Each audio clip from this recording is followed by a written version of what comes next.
열왕기상 3장 3절부터 15절까지의 말씀을 봉독하겠습니다.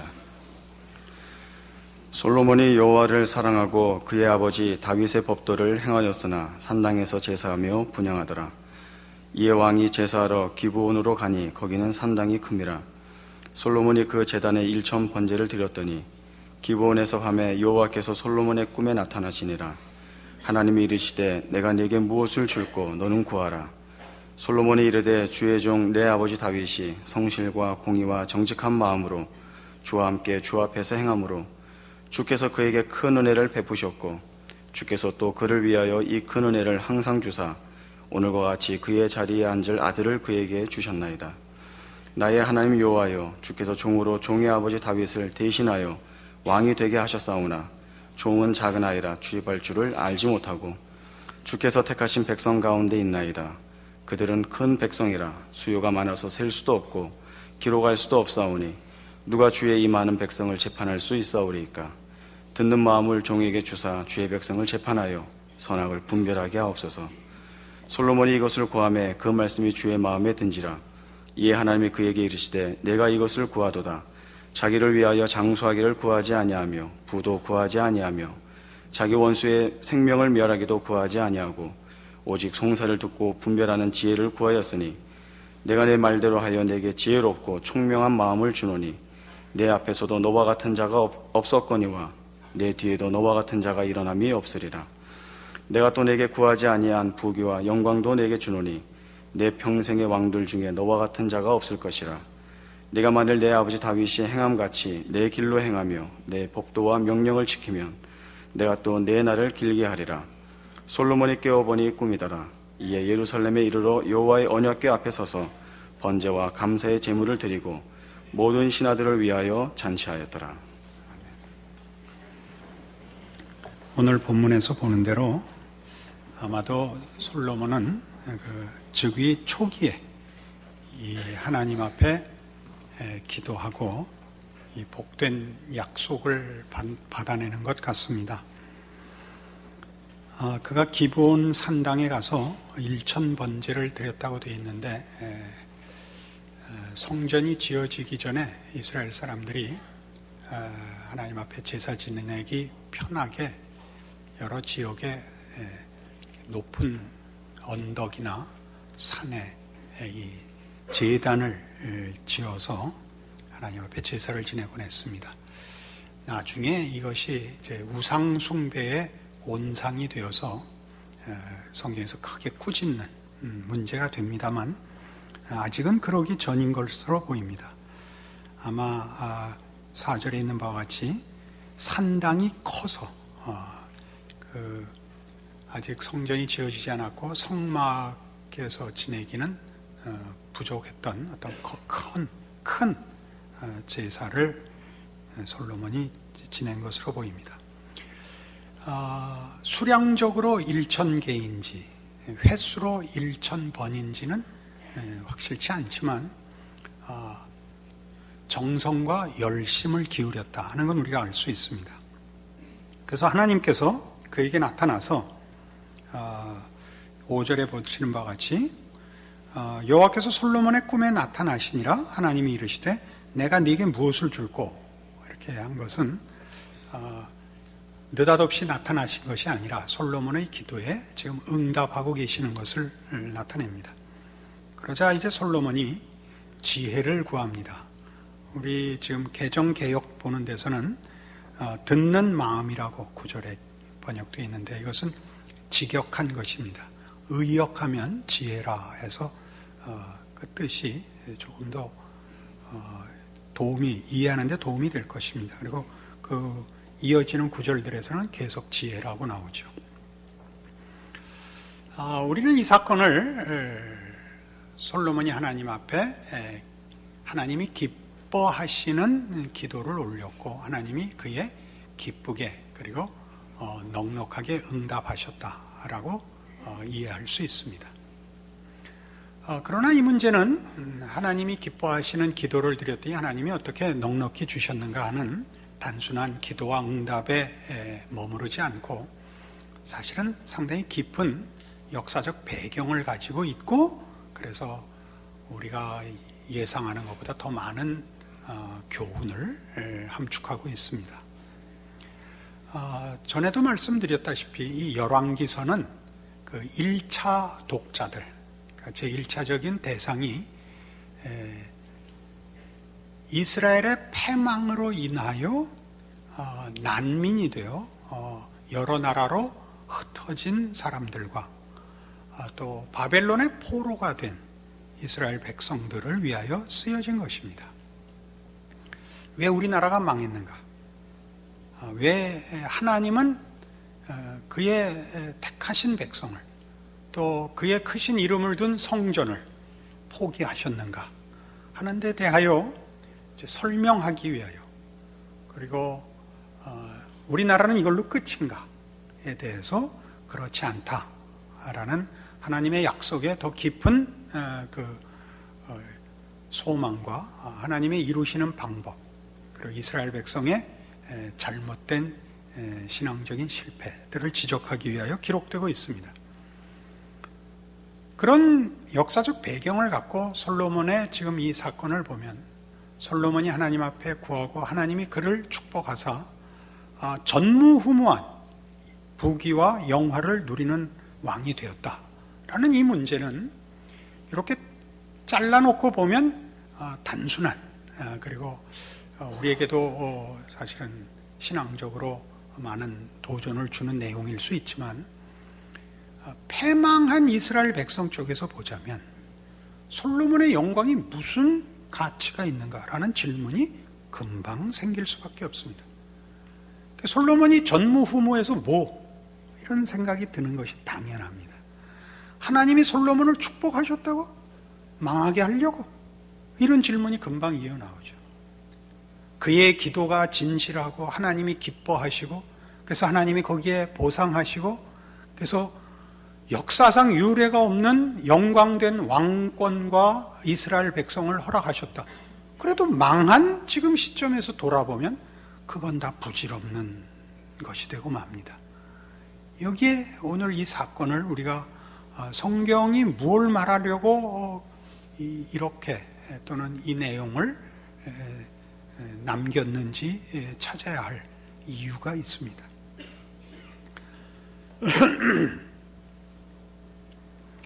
우리는 기독교 신앙이라는 것을 사실은 성경이 요구하는 바에 잘 일치시키지 못합니다. 우리는 주로 기독교 신앙을 하나님의 뜻이 이루어질 것이라는 일종의 신적 결정론으로 믿거나, 또 우리의 신앙 행위를 하나님의 뜻에 맞추어 사는 도덕주의 같은 것으로 보통 애매하게 생각하고 삽니다.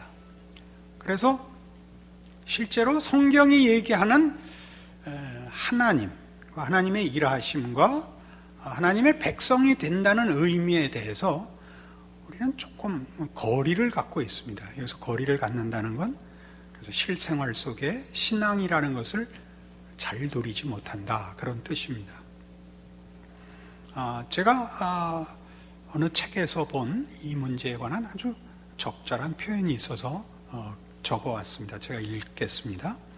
성경은 하나님과 인간의 관계를 정적이고 개념적이며 교리적인 것으로 묘사하지 않는다. 역동적 관계, 온갖 변화와 불확실성이 게재된 가운데 구원이라는 궁극적 목표를 전망하는 역사적 과정으로 묘사한다, 이렇게 합니다. 우리가 기억할 것은 이것이 관념적이지 않고 역사적이다 하는 것입니다. 뭐가요? 기독교 신앙이 그렇습니다. 기독교 신앙이 관념적이지 않고 역사적이라는 것은, 기독교 신앙은 삶으로 나타나는 것이다 이겁니다. 실천해야 한다라는 요구 이전에 그것은 생명이고 생명이 활동하는 것이다 그거죠.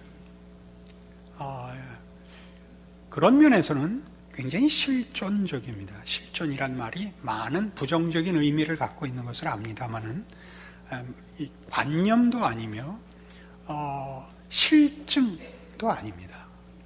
실존주의가 처음 등장할 때 바로 이 관념주의와 실증주의를 배격하여 인간의 어떤 존재 가치를 또는 그 존엄성을 지키려고 했던 긍정적인 측면에서의 실존적입니다. 이것이 왜 우리에게 필요하냐 하면 하나님은 하나님의 뜻을 이루는 데 있어서 하나님의 뜻이 우리를 목표로 하고 있고 우리를 대상으로 하고 있다는 것을 거듭 강조하시며 그래서 우리와 의논하신다고 성경이 얘기합니다.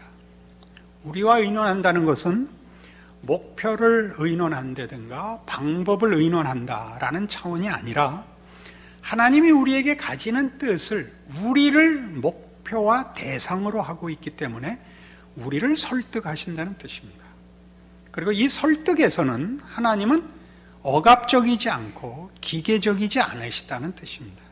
그러니까 우리의 반응이 하나님의 뜻에 맞을 때도 있고 그렇지 않을 때도 하나님은 우리와 함께 이 일을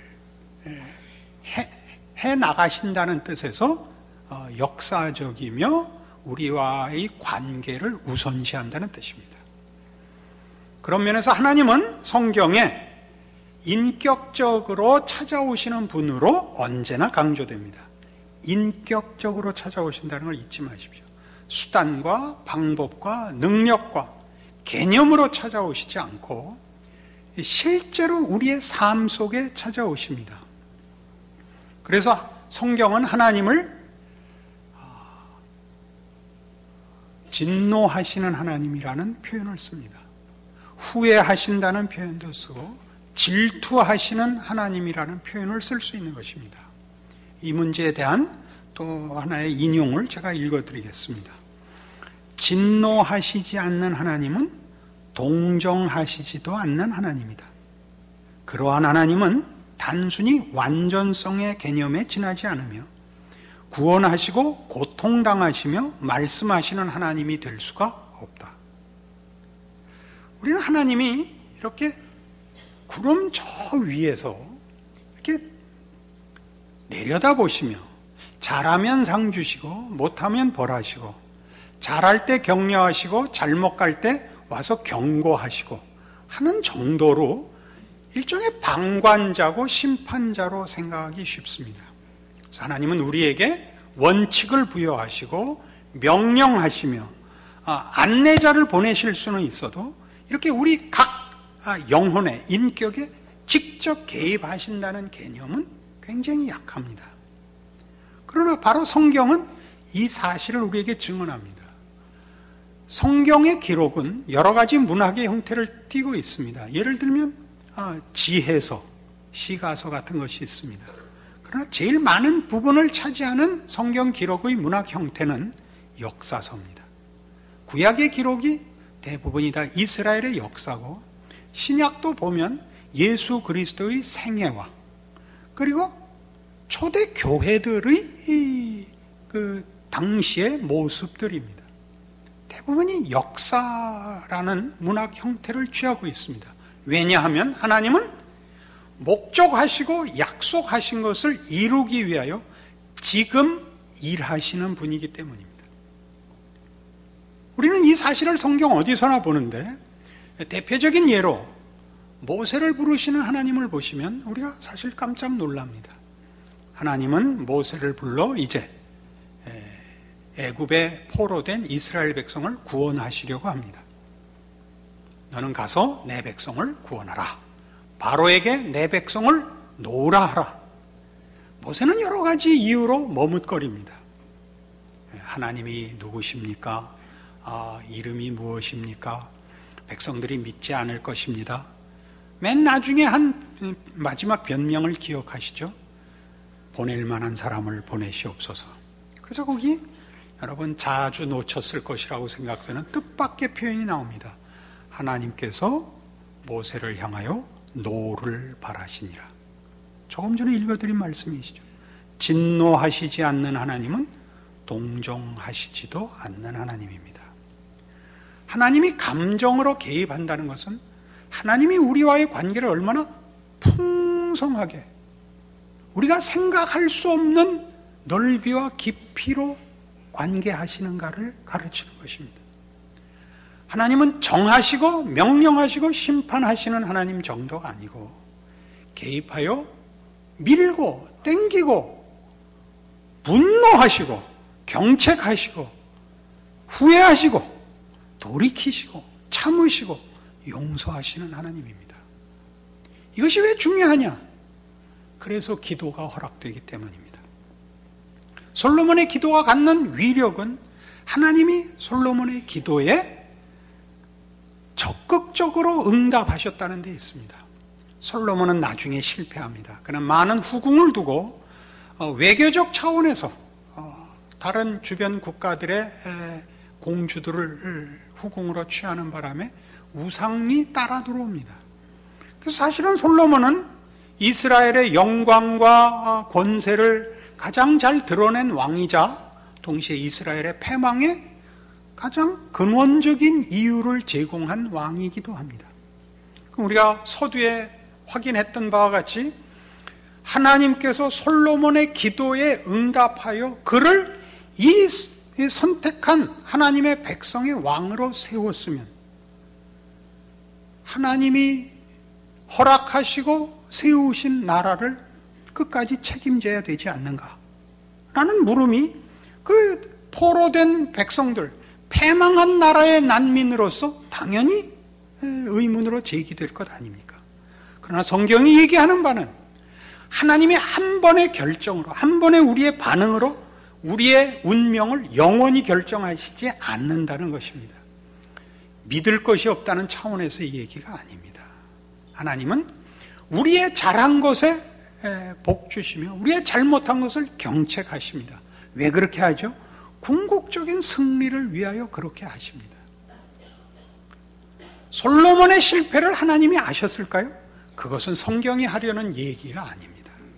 우리는 결과적으로, 역사적 결과로 솔로몬의 실패를 알고 있습니다만, 그럴지라도 그가 하나님께 진심과 하나님의 뜻을 구할 때 하나님이 진실함으로, 전심으로 그에게 응답하셨다는 사실에 성경의 교훈과 우리의 신자된 감격이 있습니다. 우리는 그런 의미에서 우리가 오늘 한 약속을 평생 지킬 수 있다는 담보하에서만 하나님을 찾아갈 수 있는 신앙을 갖고 있는 것이 아니라, 이 변덕스럽고 늘 변하는, 늘 가변적인, 그리고 늘 연약한, 무지한 상태에서 얼마든지 하나님 앞에 나아갈 수 있다는데, 오늘 이 사건이 주는 교훈에 진정한 복이 있는 것입니다. 저는 개인적으로 여러 번 그런 강조를 했다시피 저는 보좌를 움직이는 기도란 없다고 믿는 사람입니다. 그렇게 말하는 의미는 우리가 때를 써서 하나님이 포기하는, 네 마음대로 해라 라는 기도의 응답은 없습니다. 그러나 하나님은 우리가 때를 쓰면 유연하게 대처하십니다. 기다려 주십니다. 심판을 보류하기도 하십니다. 이것이 성경이 얘기하는 보좌를 흔드는 기도입니다. 우린 그렇게 나아갈 수 있습니다. 참으로 놀랍죠. 우리는 하나님 앞에 때를 쓸 수가 있습니다.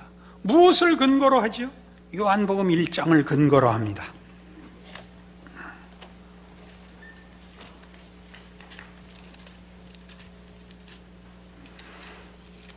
요한복음 1장 14절을 보시면 여러분 잘 아시는 유명한 이 말씀이 나옵니다. 말씀이 육신이 되어 우리 가운데 거하심에 우리가 그의 영광을 보니 아버지의 독생자의 영광이요 은혜와 진리가 충만하더라. 쉽게 읽으시면 예수 그리스도의 영광과 신성이라는 측면이 강조돼 보입니다. 그러나 그 모든 영광은 무엇을 전제하여 설명되고 있냐 하면 말씀이 육신이 되어 우리 가운데 거하시는 데가 전제되어 있습니다. 하나님의 영광이요 영원하시고 무한하신 분이 우리를 구원하시고 우리를 향한 그의 사랑을 이루기 위하여 내가 있는 자리에 오는 겁니다. 내가 있는 자리라는 것은 외적 형편뿐만 아니라 내적 형편에서도 기억해야 되는 우리가 있는 자리입니다. 유한의 자리에 오시며 우리 인간의 죄성과 무지와 못남과 부패와 왜곡된 자리에 오시는 겁니다. 성육신의 놀라움은 그가 하나님이시면서도 우리를 위하여 우리 자리에 오시는데 하나님의 영광의 자리를 놓고 우리를 구원하시러 오셨습니다. 그를 보니 은혜와 진리가 충만합니다. 여기서 말하는 은혜는 우리의 자격과 조건을 근거로 하여 오신 것이 아니라는 것 때문에 은혜요. 진리가 충만하다는 것은 우리의 필요를 우리가 아는 것보다 더 크게 하나님이 아시는 지식으로서의 필요를 채우기 위하여 오셨다는 사실에 은혜와 진리가 충만합니다. 예수님 어떻게 오셨나 보십시오. 낮은 자리에 우리 모양으로 오셔서 우리와 함께 살고 함께 먹고 대화를 나누고 가르치고 필요한 자에게 병을 고치시며 그 속을 파헤치시며 십자가를 지시며 오해받으시며 채찍에 맞으시며 수치를 당하시며 죽으시는 것입니다. 이것이 하나님이 우리를 개입하시고 하나님이 그의 뜻을 이루시는 실제적인 역사다 이겁니다. 이것이 뭘 가르치느냐고요? 똑같이 우리는 하나님의 존전에 이제 예수 그리스도로 말미암아 하나님이 그렇게 찾아오신 은혜와 사랑과 말하자면 그 놀라움에서 동일하게, 그 경이로움에서 동일하게 가장 못난 것과 심지어 하나님의 뜻에 반하는 내용을 가지고 가장 부끄러운 자리에서도 아무 때나 흙 묻은 손을 가지고 하나님의 방문을 열고 그 앞에 뛰어들어갈 수 있는 것이 기도인 것입니다. 기도는 우리에게 어떤 공식도 아니며 주문도 아니고 기독교 신앙의 어떤 행동 방식도 아니며 형식도 아닙니다. 그것은 하나님이 우리에게 열어놓으신, 하나님이 성육신으로 찾아오신 것으로 우리에게 허락하신, 우리를 언제나 맞으실 준비가 되어 있고 우리에게 허락한 권리와 축복인 것입니다. 우리는 바로 이 신앙을 놓칩니다. 이 신앙을 우리의 삶으로 가지는 데 놓칩니다. 우리의 기도는 종종 이런 실수를 범합니다. 어떤 구조와 틀을, 덮개를 만들어 우리가 안주할 수 있는 데 써먹습니다. 나라가 평안하기를 빕니다. 경제가 회복되기를 빕니다. 교회가 행복하기를 빕니다. 목사님이 훌륭하기를 빕니다. 그건 뭐 잘하시는 기도입니다. 자기가 신앙생활하는 가장 중요한 내용을 놓칩니다.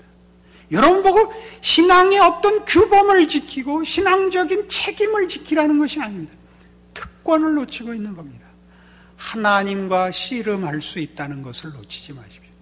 하나님과 손을 잡고 하나님을 부둥켜 안고 갈 수 있는 것이, 하나님이 우리를 그렇게 찾아오실 뿐만 아니라 우리가 예수 그리스도의 이름으로 아무 때든지 가서 안길 수 있다는 것을 놓치지 말라 이겁니다. 이것이 성경이 가르치는 솔로몬의 기도에 대한 응답입니다. 우리는 이 삶을 놓칩니다. 그래서 우리는 말하자면 하나님이 아브라함에게 나타나서 내가 소돔 고모라를 멸하려고 한다 할 때, 나의 하나님, 거기 의인 50이 있으면 그 불의한 자들로 인하여 이 50인을 같이 해야겠습니까? 50인이 있다면 그들로 인하여 저들도 용서하리라. 10명이 모자라면 어떡하겠습니까? 40인만 있어도 그렇게 하리라. 어디까지 갔죠? 10명까지 깎았습니다. 하나님 마음을 바꾸시는 하나님입니다. 우리 그의 백성들, 그의 자녀들의 요구와 울부짖음에 그 마음을 바꾸십니다. 이것이 우리의 신자된 생애입니다. 우리가 모세 같고 다윗 같고 엘리야 같아야 된다고 생각합니다. 좋은 기대요. 실제로 그렇게 될 수 있다는 것이 성경의 약속입니다. 그러나 모세와 다윗과 엘리야에게는 하나님이 더 주시고 더 나타났다고 생각하시면 안 됩니다. 모든 하나님의 백성에게 하나님은 언제나 넉넉하십니다. 충만하십니다. 그들은 역사적인 사건에 쓰였을 뿐입니다. 모든 하나님의 백성들은 어느 누구를 막론하고 어떤 사건과 배경과 사건을 막론하고 하나님과 함께합니다. 우리는 이 사실을 마태복음 28장에서 봅니다. 마태복음 28장 18절.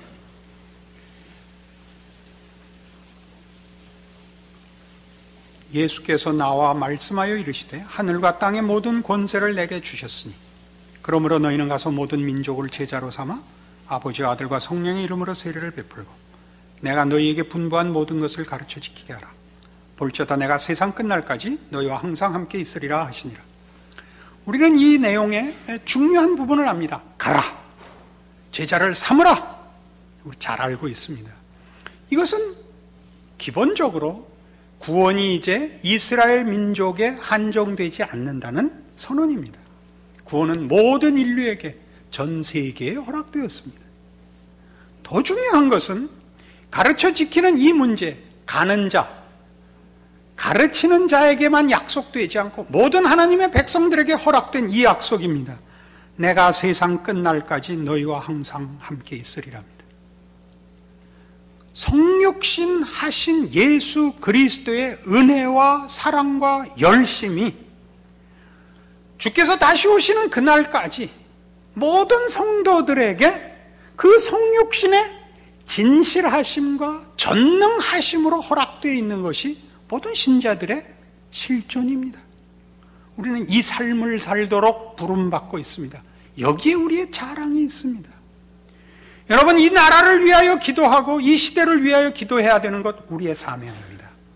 그럼 아까 얘기한 것까지 그렇게 넘겨서 명분과 무슨 형식으로만 기도를 하지 마시고 여러분 스스로가 기도를 즐기셔야 됩니다. 기도 생활을 즐기라는 게 아닙니다. 기도가 갖는 기독교 신앙의 본질을 즐기십시오. 여러분은 하나님과 전 세계를 위하여 씨름할 수 있습니다. 소원할 수 있습니다. 보이지 않는 기도로 하나님이 오늘 이 세상에 평화를 주시고 은혜를 더 베푸시는 것을 여러분이 여러분 생애와 신앙의 현존에서 즐길 수 있습니다. 이 삶을 사십시오. 그렇지 않으니까 여러분들이 이렇게 교회에 오실 때마다 증권거래소 시세표 보러 오는 표정으로 오게 돼요. 여러분이 살지를 못하는 거죠. 여러분의 이름을 아는 자 없을 수 있습니다. 본인이 알아야 됩니다. 본인이 알아야 됩니다. 여러분의 신자된 존재와 생애를 세상의 그 무엇으로도 막거나 방해할 수 있는 것이 없으며 반대로 세상의 것으로 확인할 것도 없습니다. 여러분이 여러분 영혼이 알고 여러분 인격이 압니다. 이 기쁨을 누리시는 이 특권을 놓치지 않는 책임 있는 신자가 되기를 바랍니다. 기도하십시다. 하나님 아버지 은혜를 감사합니다. 하나님의 자녀라는 이름이 갖는 큰 권세를 확인합니다. 우리는 하나님과 함께합니다.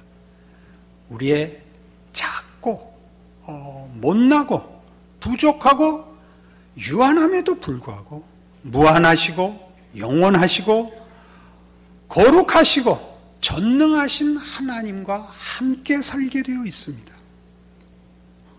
예수 안에 있는 하나님의 구원의 복을 제대로 알고 누리고 책임지는 우리의 인생 되게 하사 우리로 우리의 짧은 인생 작은 존재 속에서 하나님의 창조의 역사와 구원의 역사를 함께하는 놀라운 기적의 인생을 사는 우리들 되게 하사 우리가 있으므로 우리가 사는 사회와 이 시대가 하나님의 은혜 아래 있는 복을 누리게 하여 주시옵소서.